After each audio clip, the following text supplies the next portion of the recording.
particular talk is the first in a series of practical magic talks that we're going to be doing. And many of you have signed up through Witchcraft Bazaar, and what they've been saying is true. I am better looking in person. So you can agree with that or not. If you're Skyping, just put a thumbs up or a thumbs down. Okay, you're gonna have to hold it closer to you, I think. I don't like these kind of foul things too close to my Not saying they're bad. I'd like to also introduce my associate here, the lovely Sarah Sinistre. Hello, everyone. Can you hear me? Yeah. Sex magic, huh? It's the devil's playground. I love it. I love it. Full disclosure, I'm also a magister in the Church of Satan, and I've written the book, The Satanic Warlock, among others. And when I say sex magic is the devil's playground, sex is the devil's playground. Why? Because of the carnal feeling, the carnal approach, the carnal zeitgeist that we are. We are animals who love the feeling of sex. It's as simple as that. Sex is magic. Magic is sex. Want an example? When you have an orgasm, best feeling in the world, isn't it? Next to your 401k, really. Getting out there. Best feeling in the world. Why is that? Why is it? Procreation. You know, scientists will tell you it's procreation. It's what propagates the species. And we'll agree with that. It keeps us going. And despite what religion will tell you, that it's bad, it's dirty, it's anything but. And what the left-hand path has done over the years has glorified sex magic. It is the preeminent piece of magic. And it is the only part of magic that requires us to use our bodies fully. Now, I'll give you a little bit of history. And you can probably find out as much as you want online with ChatGPT or DeepSeek right now on sex magic, anytime, anywhere. Just look in, type in sex magic, and it'll run down what sex magic is. But it's missing something. And this is what I'm talking about. It's missing the integral element of the will. It is the will, the consistent will that we have within us to make sex magic work. This is practical sex magic here. So that means we're going to talk about how we use our will. We use every element, every bit of our bodies to make the sex work, to make the magic work. Okay? Let me read something to you, just to clarify that.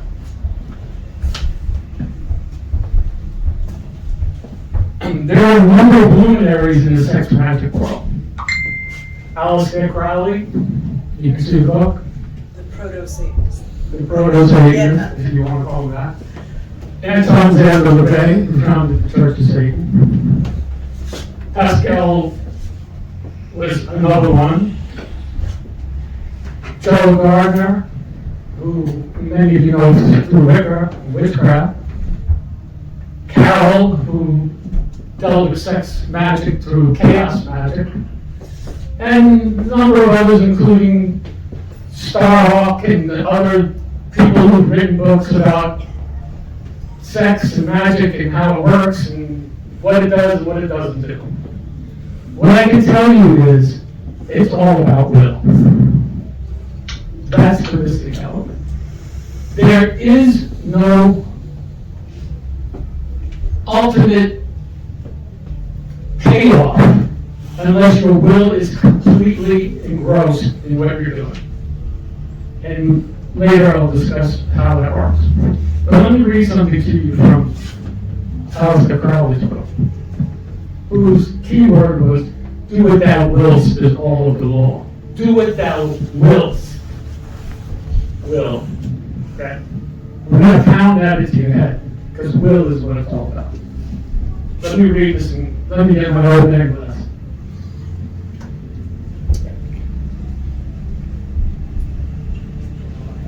You need glasses. Somewhere. I can read for you. I got it. Success. It's all right.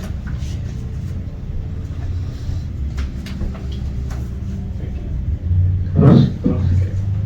This is from Crowley's Magic and Theory and Practice. Wherever sympathetic magic occurs in its pure, unadulterated form, it is assumed in nature one event follows another, necessarily and invariably without the intervention of any spiritual or personal agency. What does that mean? You ain't conjuring demons to have sex magic. Okay? That doesn't happen. The idea of having a spiritual or otherworldly paranormal assistant is okay. But you're not conjuring that. You're conjuring your own will. Thus, its fundamental conception is identical with that of modern science. Underlying the whole system is a faith, implicit but real and firm, in the order and uniformity of nature. All right, what does that mean? Again, it's will.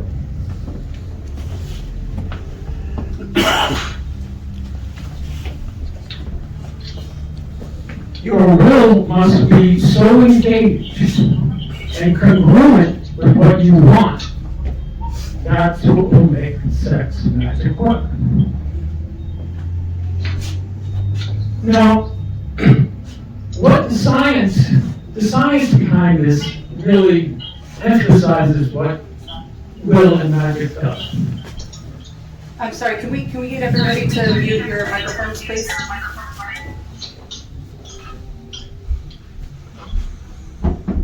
Thank you.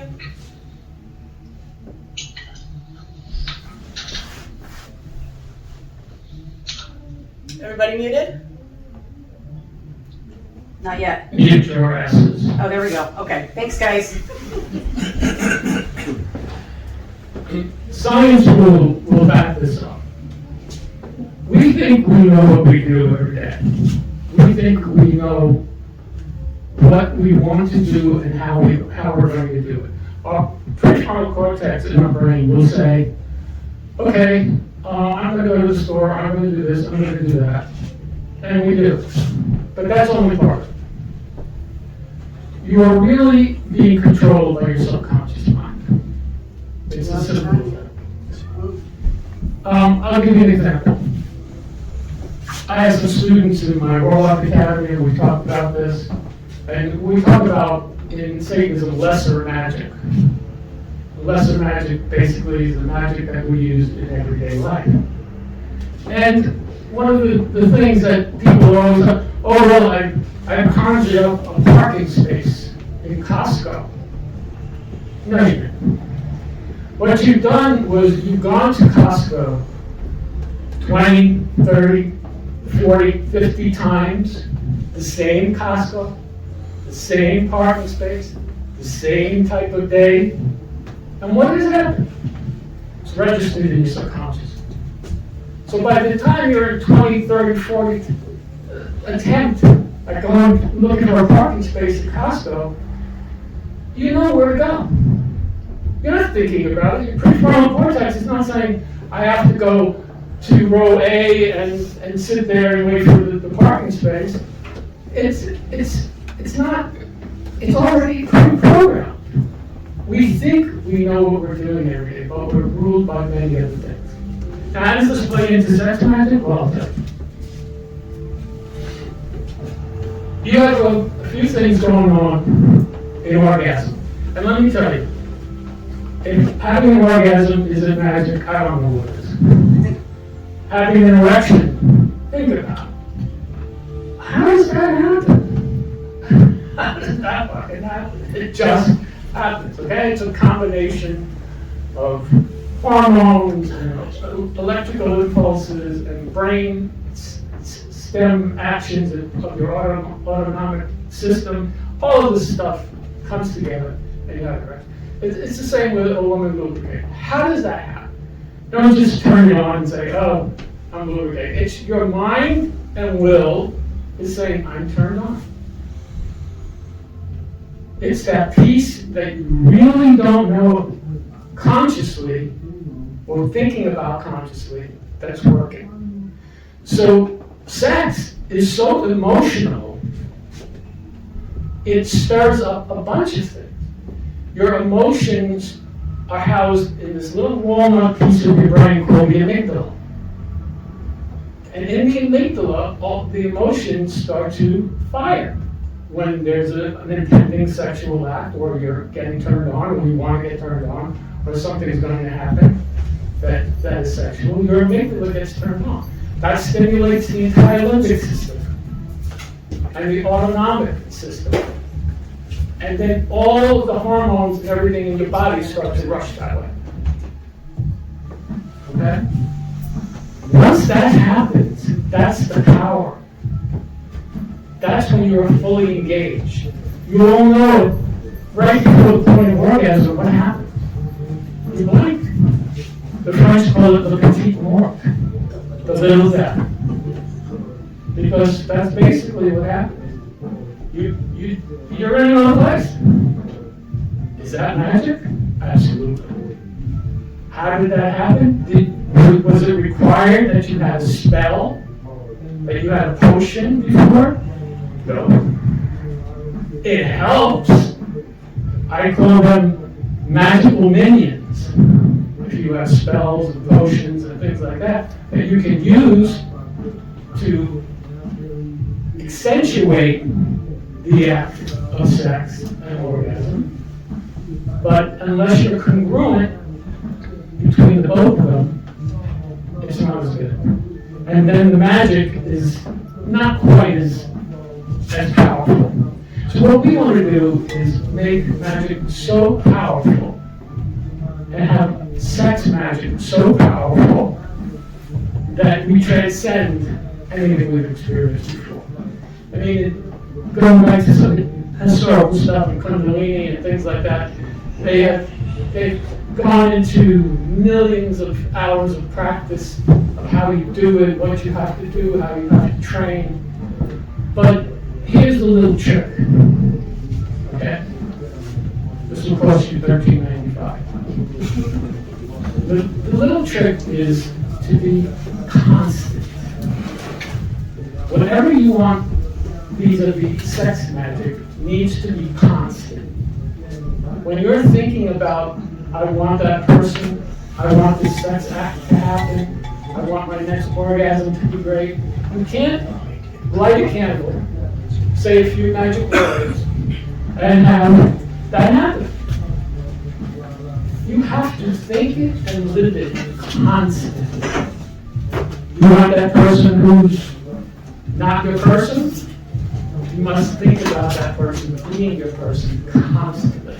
In addition, and I'm not poo-pooing the idea of using the magical minions, which are potions and things like that, or spirits, or demons. There are some disciplines that call on Satan's 45,000 devils to help. I mean, waiting for 45,000 devils to come. Yeah, you know. Do you want to add anything? Yeah, I love where you're going with this. Well, to introduce myself, if you can hear me. If you can't, Hold on. Okay. No! Chaos in action. Trying to still get Eric in. I don't know what happened. No, I'll just sign. You guys can hear me well. Is that it? Right? There we go. Okay. But they can't. Oh, they they can't can't hear. hear me over there. No. Is that on? Yes. Press and hold the power button. Hello. There we go. Hi, everybody at home. I can hear you. Good. Alright, so where were we? Bob I guess was this talking right here. about Clear. practical application of sex magic. And I'm here, Still trying to hear. I'm a Satanist, but I'm also an atheist and a skeptic. So I'm not gonna be talking a lot about how you use magic in a spiritual way. You know, I'm not gonna be talking about greater magic, it's not my thing.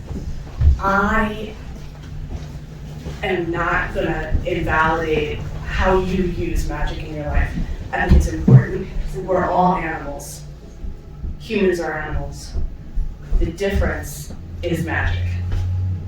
Okay, magic is how we move through the world, how we try and influence the world, the people around us, and our path. For me, you know, it's a lesser magic, it's practical magic. For you, it could be greater magic. And what I'm going to talk about does not take away from that. I just want it to add to your life, your everyday life. You're adding a lot. I'm sure the eye candy alone is adding a lot. Yeah, so again, what Sarah says is absolutely true. We're not saying that using any kind of helpful ritual or potion or oil or anything is not a good thing. It is a good thing because it helps solidify, ritual solidifies the idea in your mind. And then you carry it through daily. And the problem with most magicians, whether they're Wiccan, Satanic, whatever, is they want quick fixes.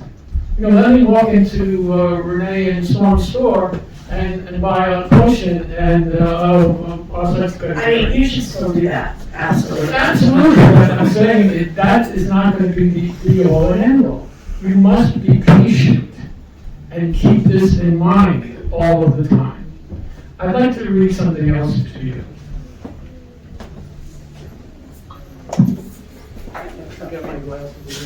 You on the table? Look at that. I know him already.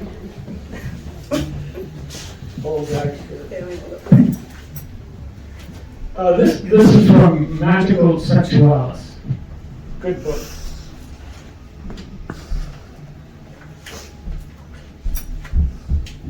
All right, here is an ancient recipe for creating erotic desire. Okay, bear with me on it. In the work, Art de la Descendre How Palas Songs, there is this recipe by whose aid the beloved will appear in a dream and grant his favors. Take 2 ounces of the roots of Convolvulus scamonia and desiccated Roman chamomile, 3 ounces of codfish bones and tortoise. Mix this with 5 ounces of fat from a male tortoise. Absolutely. Mix this with 5 ounces of fat from a male beaver, and with 2 ounces of blue Convolvulus scamonia. Cook together with 1 ounce of honey and 6 drachmas of dew taken from an opium poppy. I like that last one. Place in a hermetically closed flask. Let it bake in the hot summer sun for 2 months and let it cool in the cellar in sand throughout the winter. Wow. I've done it. I've not. Have you really? No. I don't think Renee and Storm will have beaver anything here, but there are a number of things that you can use for this sort. Storm, can you tell us a bit about what you offer in store? I know you just come out with a new love spell kit. Actually, if I would be absolutely correct, it's actually Renee's store. I just help with it, and I have my own creative space that's in the back. The love spell kit that she put together has everything that someone would need to actually do a genuine love spell. Now, of course, like any type of magic that you do, and this would be, you know, when we're referring to greater magic or lesser magic, the largest part of it is not just the will, but it's also belief.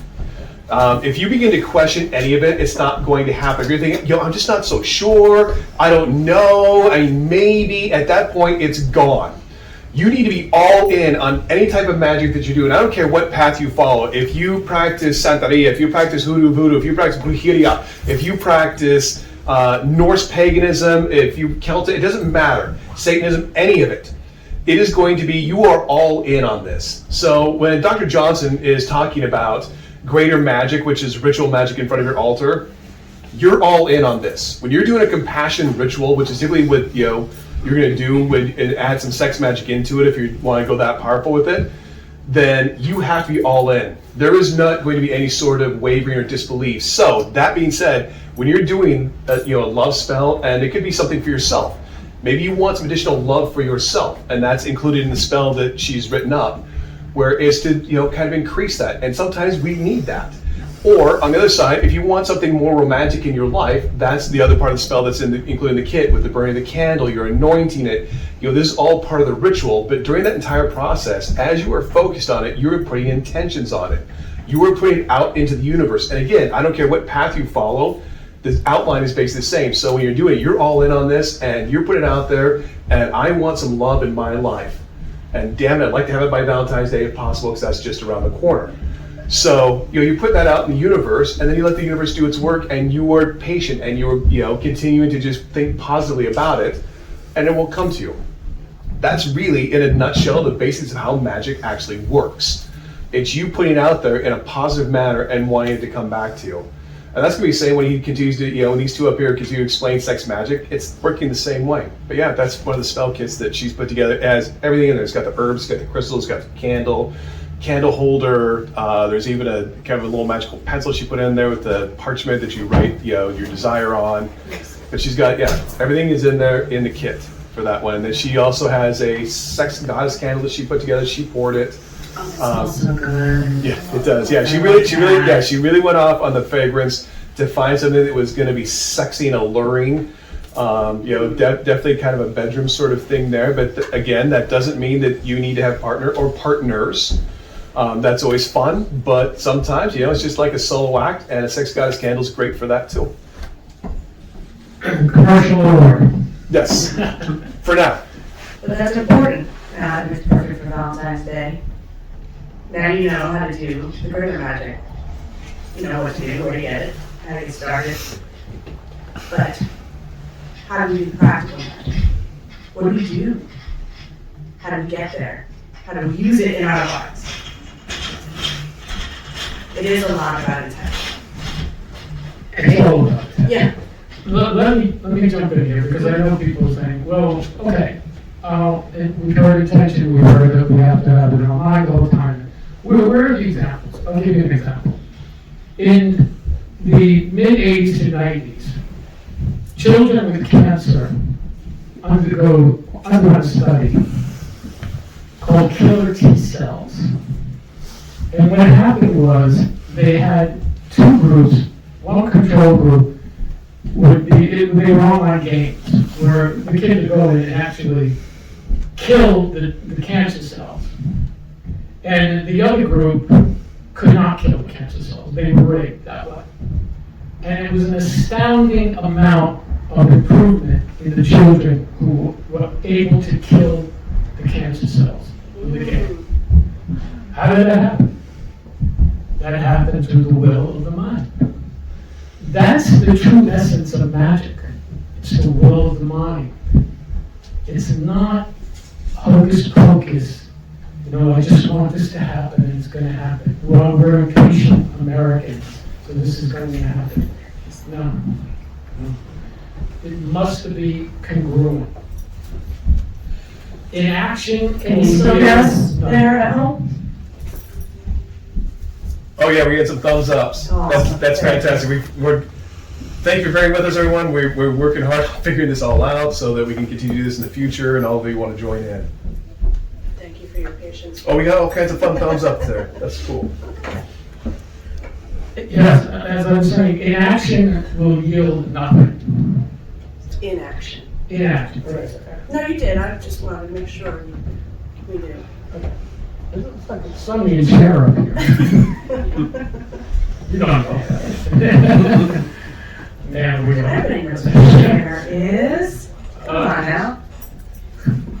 So yeah, again, I'm a big proponent of understanding how our bodies work, more importantly, how our minds work. Our minds are completely powerful. Your mind is magical. I mean, everyone today is talking about artificial intelligence. Well, we have that already in our brains, but our brains are lazy. And once the amygdala, that little walnut that I talked about before, which houses your emotions, once that hijacks what you want to happen or do not want to happen in your love life, in your sex life, in your sex act, then you have a problem. Okay? So you must be aware of that. Why is this happening?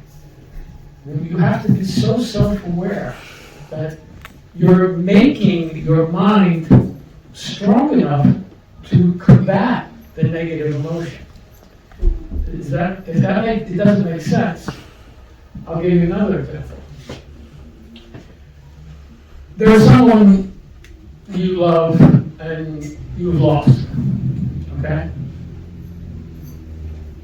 You didn't want to lose that person, for whatever reason, but you did. You get it done. It sucks. Hurts.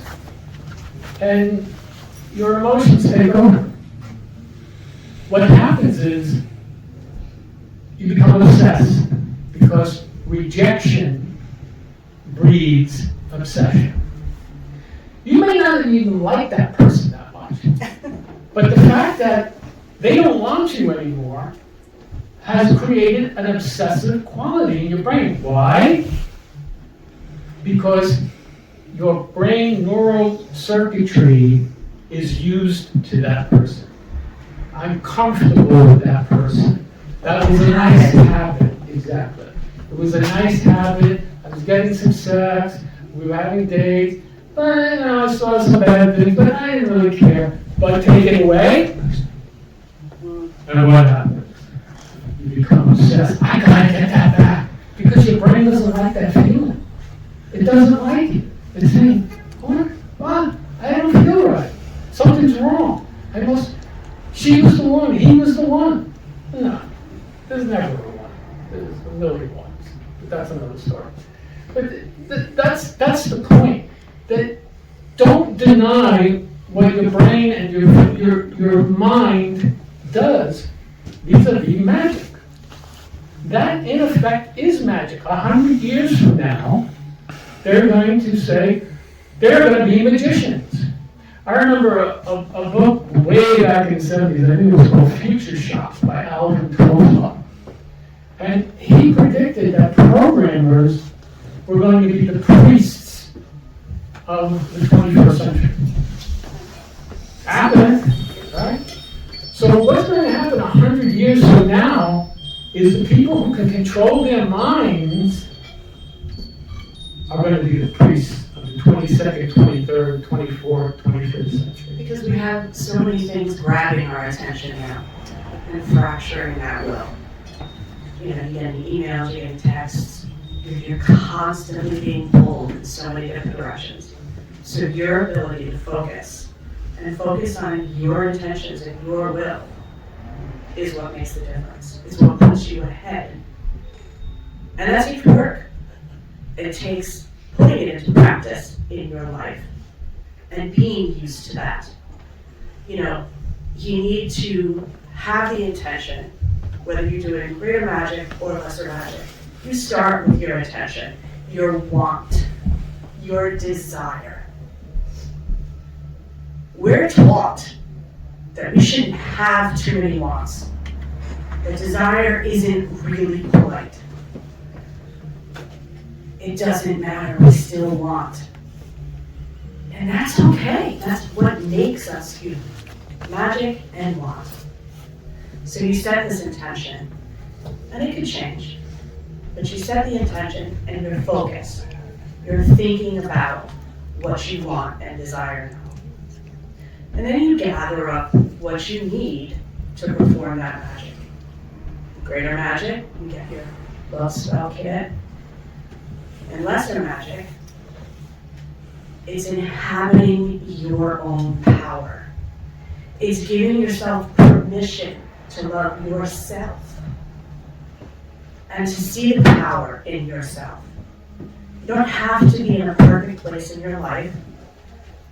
You don't have to be in the perfect body, the perfect space, with the perfect person. You just have to work on your own power. Let me expand upon that. This is the second part of using sex magic. It's something called transmutation. Transmutation is the ability to take a feeling, a powerful essence within your body, transferring that power out into the universe to make something else happen. The most widely known part of transmutation is orgasm. Okay? At the point of orgasm, the idea is to focus on what you want in the universe and eject that power into the universe. Make it part of you. Literally. Yeah.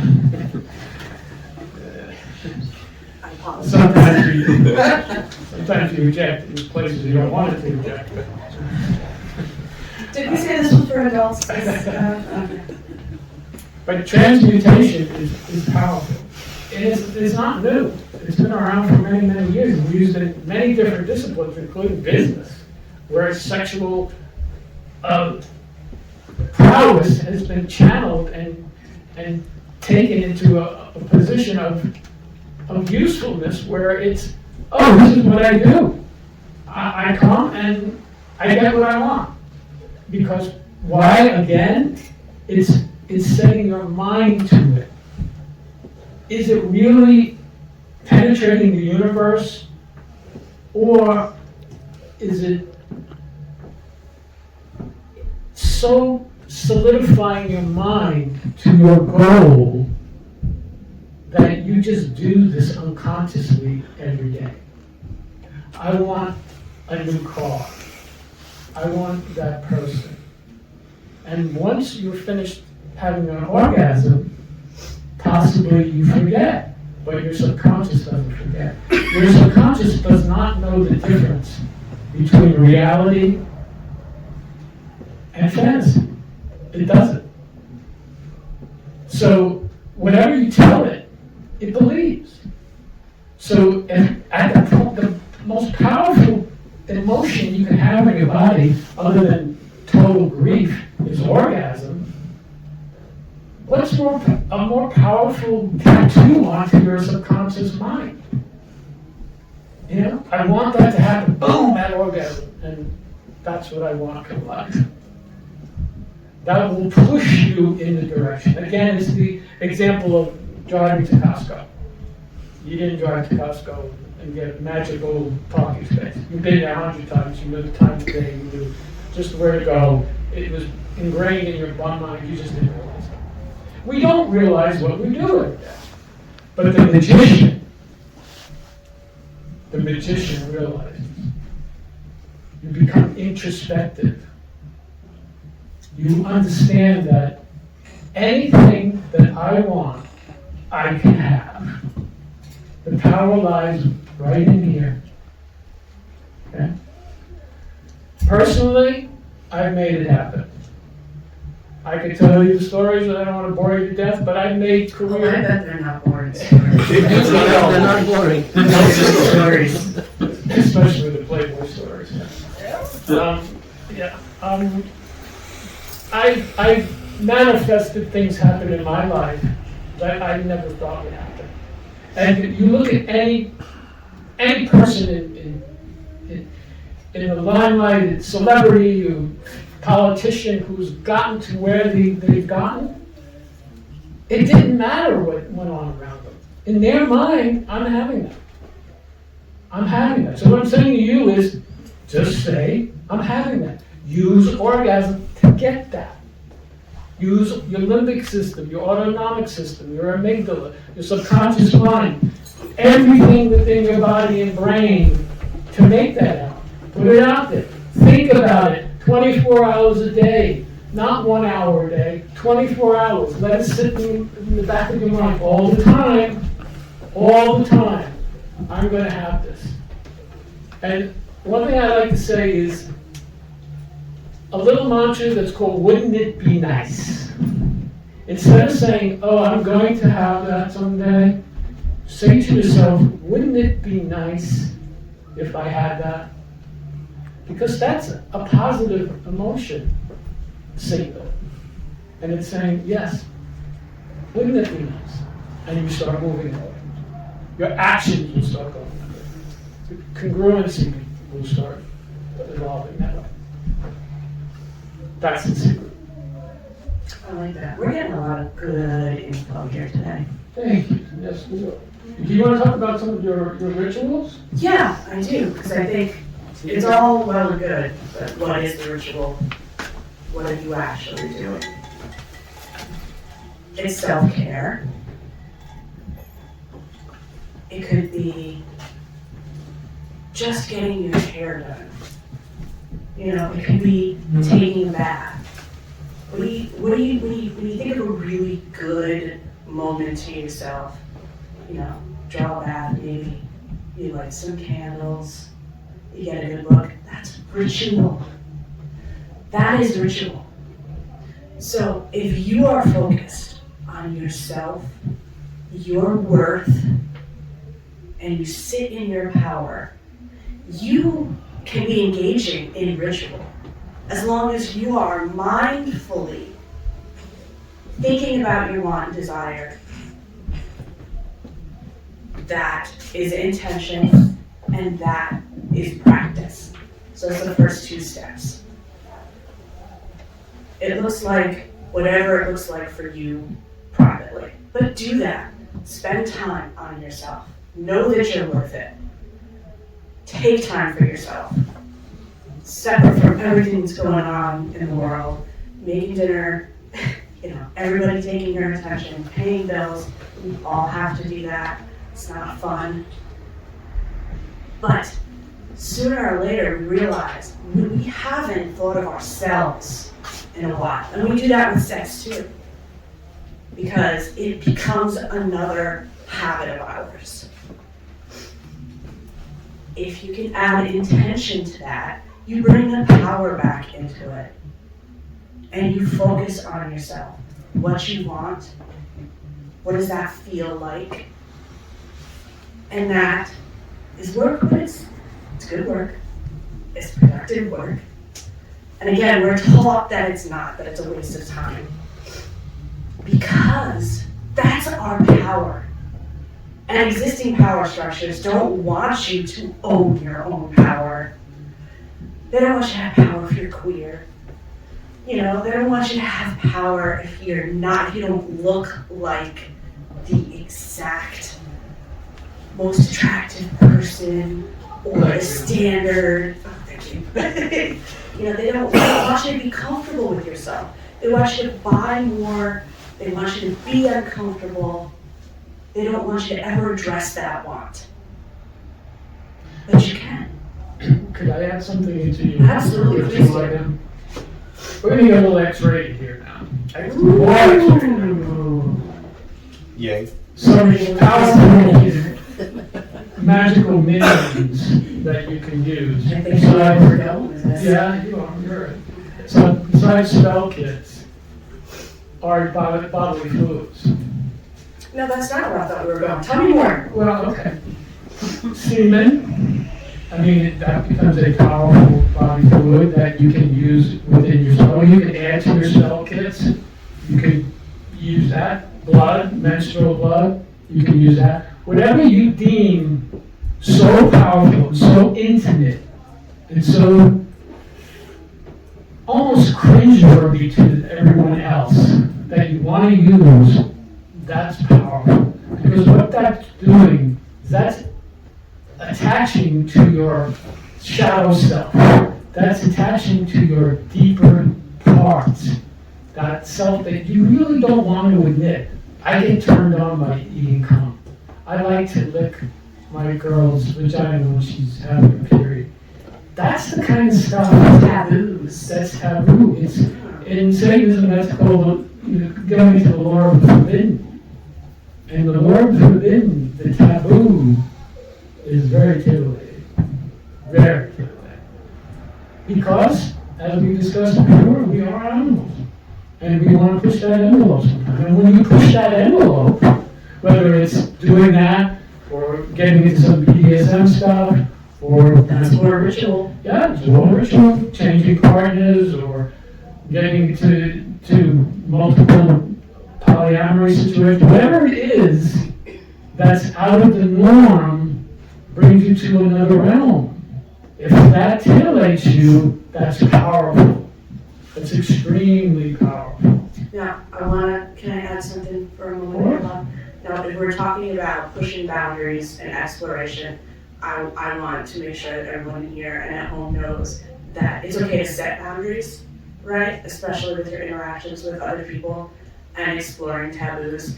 It's okay to set boundaries, and those boundaries should be respected, but you may not have them set in stone. So when you explore, know that your comfort level can change, and it's okay to say, yeah, all right, this is not my thing. We tried it. It's not for me. But that's part of, again, knowing yourself and being in your own power. Sorry, I just had to do a little trigger warning. I was fantasizing at that point. So Oh, okay, that's fine. I want to try that. Yeah, that's good. Yeah. Where are we on time? Whatever time you want, you have. Okay. So I really like to open it up to some questions at this point, because I think we've gone down all the paths of sex. Well, actually, you didn't talk about some of your actual rituals, what you do. Well, so I'm into body modification, right? Pretty clearly. So for me, that's part of my ritual. That's me getting to know my body. I also have arthritis, so I'm a disabled person, and I have a lot of medical treatments. So I'm constantly trying to get back into my own space, take my body back. And for me, that's tattooing, getting heavily tattooed. It's probably going to look different for you, but it is your thing. Whatever works for you, find it Heavily tattooed. and inhabit that. I'm giving you permission. Love yourself. Spend time on yourself. This is your permission to do that. I like that. Questions, anyone? You have a question. I know. Sorry. A lot of this I've been starting to understand with using the will. And I've been realizing just how powerful it is and how important it is, not even just in a magical sense, but living a authentic life. For me, that's been more of, a lot of what we've been talking about is more kind of like inside mindset, which is very appropriate and it is part of it. For me, a lot of it has been outside as well. Have you seen any of that aspect? Have you experienced any of an outside aspect, and how does that relate? Define outside. So, outside of the mind, so like we were talking about the amygdala and all of the emotional, and trying to tap into that. For me, it's been more of deity, and I remember you said you don't deal with that as much, but have you dealt with that at all? Well, that's an individual type of appeal. I mean, some people need that. They need an angel, they need a demon, they need a deity. This is historically thousands of years, this is what we did. Joseph Campbell wrote a great book on Power of Myth and how different religions have appeared over thousands of years, and they're all the same. You know, mankind needs something. You know, this is what separates people from the left-hand path to the right-hand path. We don't really believe that there is a deity that's going to save us. We're here to save ourselves and to enjoy life, especially in Satanism, which is a carnal religion. Basically, it's enjoy life because this is the only one you have. So in answer to your question, if it helps, sure. You know, some of my students in the academy, they have archetypes, people who they feel that that's the type of person they are, and I ask them to name that person, because that gives it a reality. You know, we all want gods. You know, we want a God that we can say, talk to, but the best God you could have is yourself. But thanks for your question. It's a good one. Thank you for your answer. I like that you said authenticity. I like that you mentioned that. But you asked a question about deities to two satanic atheists, so you may not have the answer that no, you that's all want. right. Sorry. No, don't be sorry at all. Just explaining why our answer may not be about a specific entity. In ritual, though, we do suspend all disbelief. So at that moment, performing greater magic, when we call forth Azazel, Baphomet, Hecate, whatever it is, for that moment, they are there. It's only after do we have the reflection of saying, well, they may not have been there, that's just my own, dark self that you had them there. So facets of yourself. Yeah, but when you're in the intellectual decompression chamber, that's, you're suspending all disbelief. So when you're saying, Lucifer from the east, you're calling in for all intents and purposes at that moment, Lucifer is there present, helping you. Thank you. The only problem with that is that you become dependent. That, that's Lucifer's going to take care of me. Mommy's not going to take care of you. I like Mommy Lucifer though. That's a good guidepost. That's a buddy that will help you, but they're not going to make what you want happen in the world. Because it's you. Right. I'm all for ritual and feeling it and making whatever you want. Again, I talked about 45,000 devils as one of the disciplines that you could call on. That's a lot of devils. And that's fine if that gives you comfort and makes you want to do what you really want in life. But don't depend on it. That's what I'm saying. Be self-dependent and use that. Especially in Satanism, we are our own gods. We don't need these other gods. We don't need these demons. We don't need these But maybe demons. that's who we are at that moment. Yeah, and it's fun. It is fun, I will tell you that. And the human brain requires visual ideas. So in that respect, it works. I want to be rich, so I'll model myself after this person. Okay? That's okay. But you have to understand, you must do the work. Without the work, the magic doesn't work. It's as simple as that. Anybody else? No? That includes people at home, or are we opening this up? Sure. Anybody out there in Skype land have a question for these two? If you do, go ahead and turn on your mic and ask your question. We have a question here in the room while we're setting that up. I have a question. Yeah. All right, so. I'm coming back to you. I'm coming to you. It's like the price is right. Yeah. So my question is, would you consider You were on the show? say you break up with somebody, right? Okay, so we're breaking up with somebody. Go ahead. We break up with somebody and we get all the willy-filly stupid crap The out grief, of you're it. in the grief We're process. done with the grief, We're right? past the grief. All right. Go Yeah, ahead. so now we're fixing ourselves up, we're losing weight, we got the makeup on, got the hair done, Okay. and then you start seeing that you're attracting more people. Okay. Would that be considered part of magic? Okay. Thank you. Would that be like the mindset that would project magic? Yeah. If everyone heard her question, it was about, if you break up with someone and you make changes in your life, and then you find that you're attracting more people with those changes, which again, weight loss does not need to be a part of it. Oh, you're Yeah. fucking hot. Okay, so that's not essential. But yeah, I think, yeah, that's real because you are setting your intentions. You are engaging in your ritual. You, through sex magic, are attracting other people. That's real. Absolutely. Did that answer your Yeah, oh yeah, definitely. Okay, all right. I have a question. Go ahead. Yes, my dear. So earlier you guys mentioned how the rejection leads to obsession. And I was wondering if you had any input about how to maybe release yourself from that obsession so that way you can grow into the person that you want to. The easiest way Thank you so much. is to meet someone else.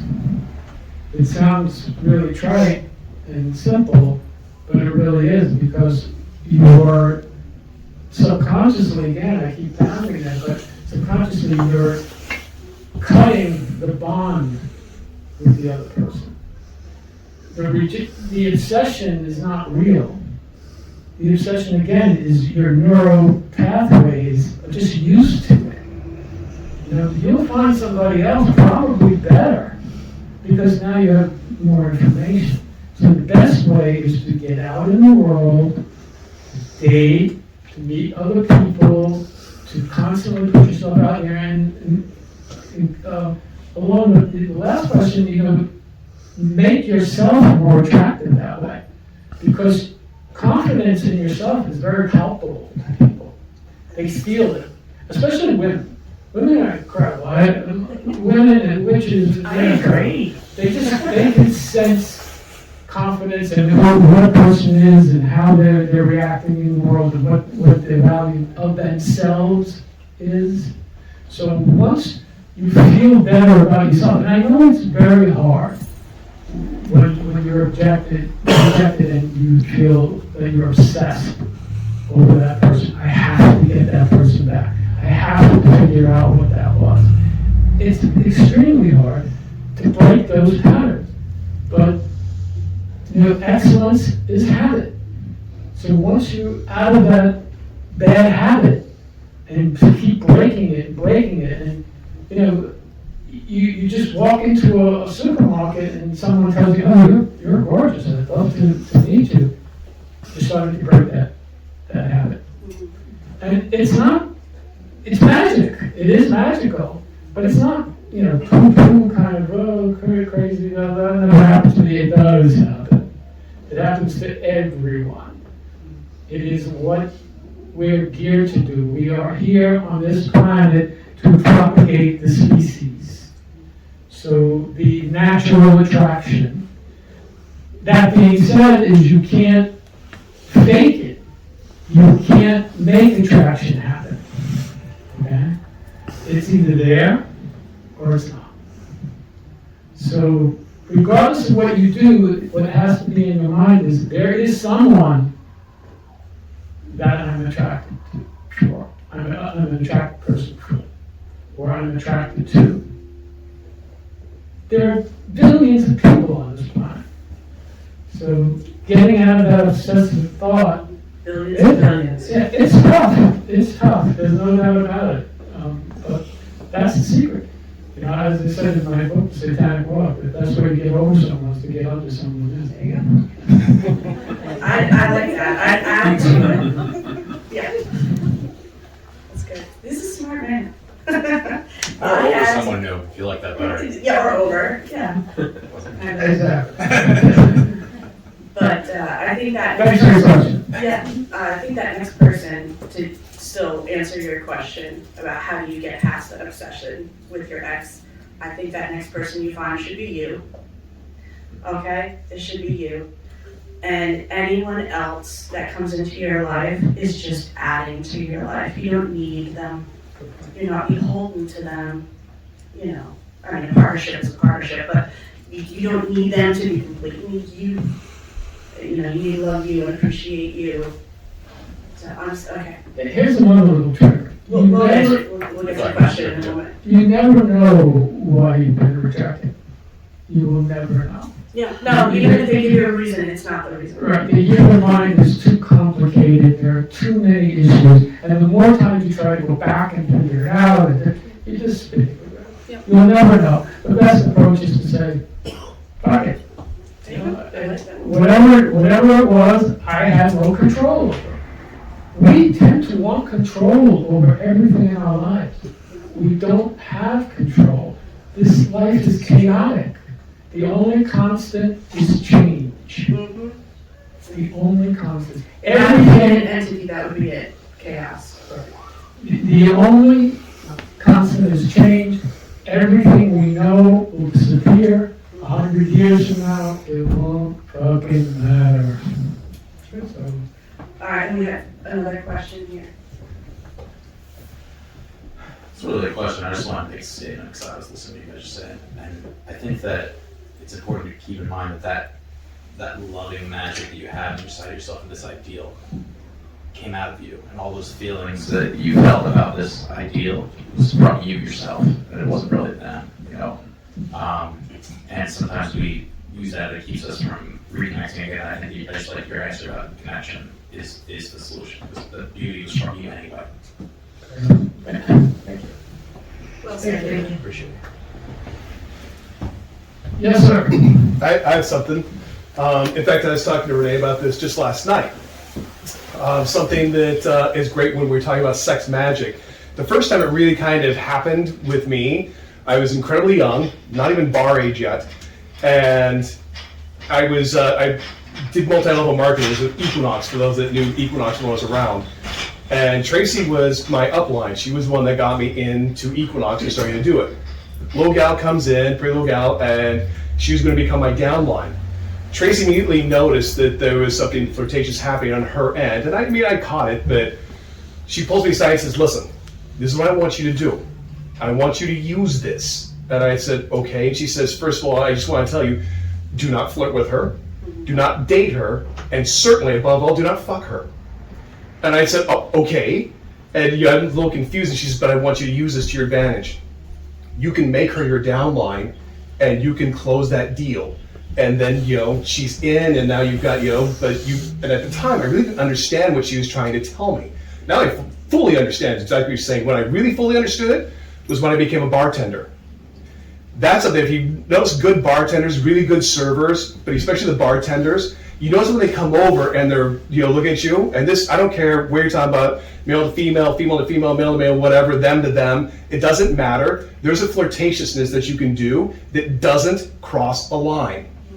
You know what I mean? And that's your sex magic right there, and I got good at it, to where I could talk to these gals, or guys for that matter. I got especially good with guys. I'm a straight guy, but I'll tell you what, I'm someone who loves attention. I had to discover that by myself. I love the attention. So when I knew that the gay guys were kind of, winking at me, I thought, oh, sweet. And so I used to go to a gay bar on a regular basis, and I'd get free drinks. Because and they knew in the end, wait a minute, you're just my girlfriend. I sure am. And I like the introduction. But here's the thing. It was all about sex magic and realizing about myself and realizing I don't have to cross a line here. I can be on the verge of flirting without actually flirting. And I'm attracting them, and now they're going to go with my will. Now I'm guiding them, and I'm doing it in a positive manner here. I'm not doing anything bad. I'm simply guiding what I want out of this. I want a nice fat tip. And by the end of this, that's going to go from $5 to $10.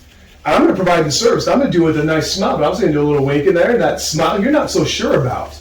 Am I going to ask you your phone number? You don't know. I'm not going to.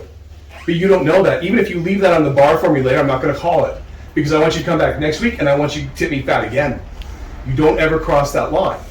That's sex magic right there. That's powerful stuff. And those that begin to recognize that and can begin to master that do all sorts of awesome things. This is how you can be successful in a job interview. This is how you can be successful if you do want to cross that line and you do want to take someone home with you. That's how that's how you get there. You start to recognize you get the right spouse, and Bob's right. It's the confidence factor. I know who I am, and I'm the king of Halloween over here, and I'll bet the queen of Halloween over there might just want to go for a cheeseburger with me after this. If you're Yeah, lucky. see that smile? It's all about the confidence. It's all about knowing I can woo this person and whether I want to cross the line or I simply want to get a fat tip. That's sex magic right there. I love that. That was amazing. Said it better than I ever have. Thank you. Yeah, sure. Okay, I think we're gonna wrap it up. Do we have any questions yet? Do we have any questions out Oh, yeah, we'll figure out that. out there in Skype line? Skype land? Anyone have any questions out there? Well, somebody's gotta want to ask us something. Hydra, are you waving there? And they're all masturbating, hopefully. Did you? Hi, yes. I figured out how to turn my mic back on. Yay. So I'm less interested in like attracting sexual partners, but I wanted to touch back on something you had mentioned about using like the energy of orgasm in your like ritual magic. One of the, like I've dabbled with this quite a lot. One of the things I would like tips on is maybe like one of the problems I have is keeping my mind focused on the goal and not get caught up in the orgasm sex part. Yeah. Okay. So like, do you have any tips for like how to keep? Is it just continuing to practice, or is there any tips you have for like how to keep that focus? Okay, continuing to practice does sound like fun. Absolutely. It's a lot of fun. Who is that? That's Hydra. Hydra, hi Hydra, how are you? Nice to talk to you. That's a really, really good question because we get so involved with that, with ourselves at the point of orgasm, that we tend to forget everything. We go into that world where, you just see colors and it becomes an amazingly good feeling. I think the best way to do that is think about it before the orgasm actually happens. As you're having sex, think about, well, the ultimate situation here is, the ultimate goal is to become famous, for example. And then don't think about it. What that will do, that will imprint it on your subconscious. So once you do have the orgasm, your subconscious will understand. And that's a fact. I mean, we think of millions of thoughts a day, and most of them are imprinted on our subconscious. So right before or while you're having sex, think about your goal, and then release. Because again, the between walls, the little death, you're dying into the situation. So you don't have to think about it. You thought about it before. That helpful? That's very helpful. Thank you. Very good. Thank you. Thanks for your question. And the Doxy Magic Wand is called Magic Wand for a reason. So yeah, practice is good. Anybody else? Any other questions? I have a question. Oh, How do you get your partner involved in the magical I aspect? can't hear you. Yeah. How do you get your partner to willingly go along with participating? And I don't mean in the sex part of it. I mean in the ritual part, to get them on board with the idea of making this happen. So that's a great question. And just like you would with a sex act, you ask them. You tell them this is important to you. Will you be part of this with me? Will you add to it with me? And if their answer is no, well, I mean, you need to decide whether that's a partnership that's including you in your goals. And not everything's 100%. Sometimes you have to let some things go.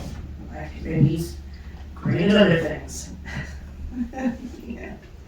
But ask. And does it help to speak as your orgasm?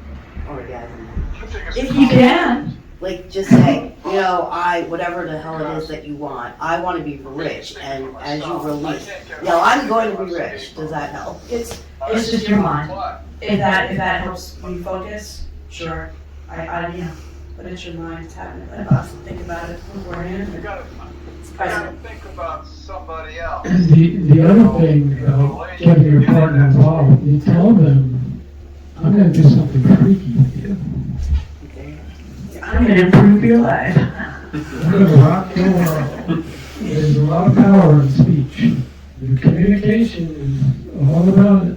That's what relationships are, completely communication. But if you can get them engaged that way and tease it, tease it. So there's another part of,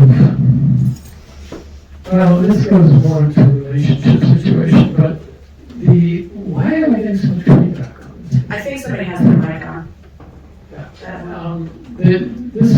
The indifference sometimes causes attraction. To be a little aloof, to put it out there and say, I'm going to rock your world later, and then leave it alone. That person's going to start thinking about, really? What's going to happen? Don't worry. We'll talk about it later. It's going to be fun. That kind of thing. Yeah, it does work. It's the temptation. It's the titillation. It's the ability to tease. It's as I said at the top of this talk, sex is the devil's game. And what did he always do? He tempted. So tempt. It's fun. Very much so. Okay, so we're going to wrap it up. I will thank you all for coming. It was wonderful. Thank you so much for your questions. This is a great audience. I hope we answered some of your questions. I know it's not the typical, this is sex magic here, all the potions, but there are potions, there are spells, there are oils that you can purchase from a Witchcraft Bazaar here that will help you. They're the mental minions that you use to when you're starting out on your magical purpose or your sex magical purpose. Get them, they help, especially in the beginning. Do that. And please, if you're interested, I do one-on-one or more than one-on-one. I have little groups that come to my home and we can discuss sex magic more in depth, because really we just touched the surface on this, and many other things. And this practical magic course offering will continue here at the store over the next 6 months. Next one will be Success Magic. I also wrote a book called Corporate Magic with a K to delineate from prestidigitation, where I interviewed a number of people in business who used magic to get ahead. So put that on your calendar too. But remember, you are all magicians. You all have that power. It's an extremely potent power if you could just harness it. Okay, thank you very much.